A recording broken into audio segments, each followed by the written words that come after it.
Assalamualaikum warahmatullahi wabarakatuh. Sebelumnya terima kasih udah mampir di cerita. Nah, di video kali ini aku mau membahas tentang sejarah Indonesia, yaitu kisah pejuang asal Korea yang bernama Komarudin. Nah, kabarnya nih ya, kisah Komarudin itu akan difilmkan guys, yang diperankan oleh aktor ternama Korea yang bernama Kim Bum yang ada di BBF itu ya. Nah, itu ditunjuk sebagai pelakon utama yang akan memerankan tokoh Komarudin.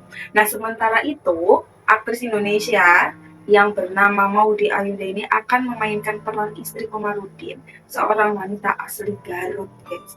Nah, film ini tuh mengangkat kisah nyata pejuang Yang Chil Seong atau alias Komarudin itu warga negara Korea yang menetap di Garut dan turut melawan penjajah Belanda selama Perang Dunia II. Nah, menjadi salah satu sosok yang berjuang bersama rakyat Garut. Seperti apa sih kisah Komarudin ini? Yuk, mari kita bahas.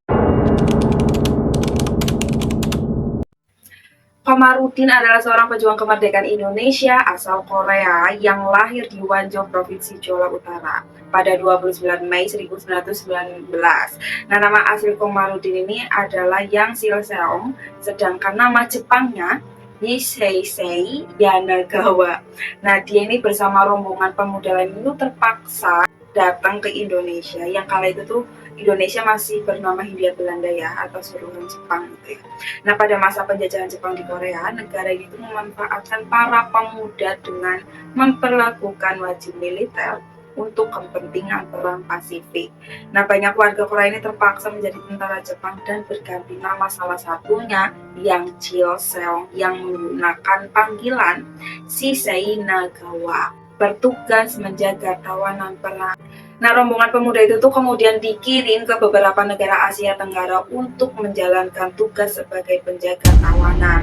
Nah, salah satunya nih yang Chil Seong sendiri itu dikirim untuk menjaga tawanan perang tentara sekutu di Bandung pada saat itu. Bandung, Jawa Barat ya, pada tahun 1942. Nah, di sanalah yang Chil Seong itu pertama kali bertemu Lee Setswena, ini yang wanita pribumi ya, yang datang ke kampung tawanan untuk menjenguk kakaknya pada saat itu. Kakaknya kan ditawang. Nah, setiap minggu mereka ini bertemu di tempat yang sama hingga akhirnya memutuslah tuh untuk menikah. Nah, tak lama setelah pernikahan dengan Lin Siwenas, Jepang dinyatakan kalah oleh sekutu pada tanggal 15 Agustus 1945 yang minggu lalu aku udah cerita ya. Nah, 2 hari kemudian Indonesia pun memproklamirkan kemerdekaan. Nah, kondisi ini tuh membuat para penjaga tawanan dari Korea ini merasa bahagia banget karena apa? Terbebas dari Jepang, guys. Namun di sisi lain mereka juga mengkhawatirkan akan dianggap sebagai penjahat perang oleh pasukan sekutu. Nah, kala itu pasca kemerdekaan kan pasukan sekutu dan Belanda datang nih dan berusaha untuk menduduki kembali Indonesia. Nah, sekutu juga masih berusaha mencari para tentara Jepang yang ada di tanah air untuk dijatuhi hukuman sebagai penjahat perang. Artinya pengkhianatan gitu ya.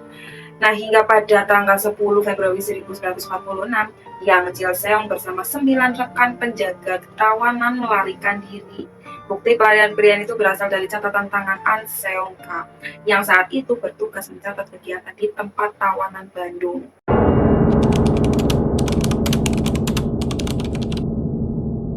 Bergabung dengan Indonesia untuk lawan Belanda. Nah, berada di tengah situasi yang sulit ya, yang Chil Seong ini atau Komarudin tak lagi bisa kembali ke tanah airnya, guys. Berbekal rasa solidaritas bersama rakyat terjajah, rakyat Indonesia, dia pun memilih bergabung dengan pasukan gerilya untuk mempertahankan kemerdekaan Indonesia.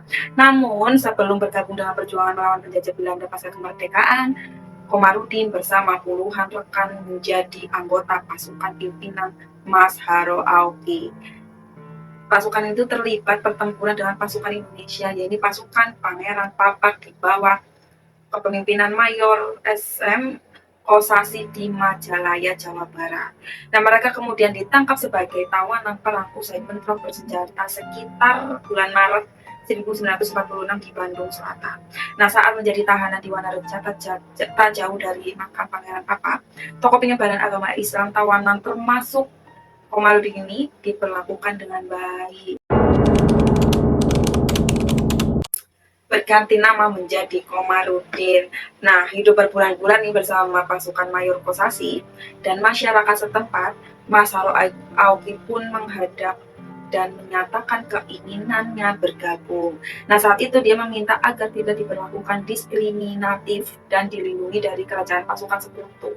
Dan Masaro Haukini dan pasukannya bahkan menyatakan diri untuk memeluk agama Islam.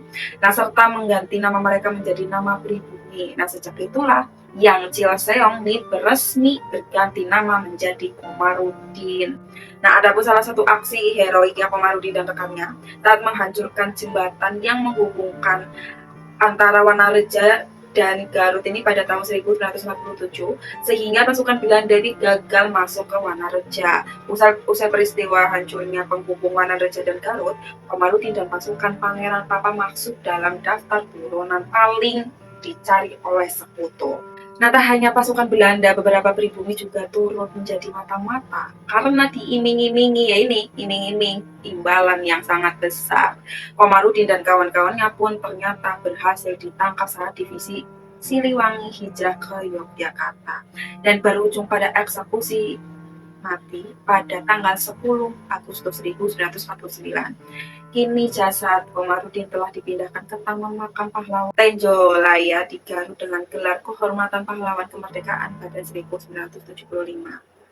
Sekian dari kisah Komarudin asal Korea yang membantu Indonesia untuk melawan para penjajah. Terima kasih.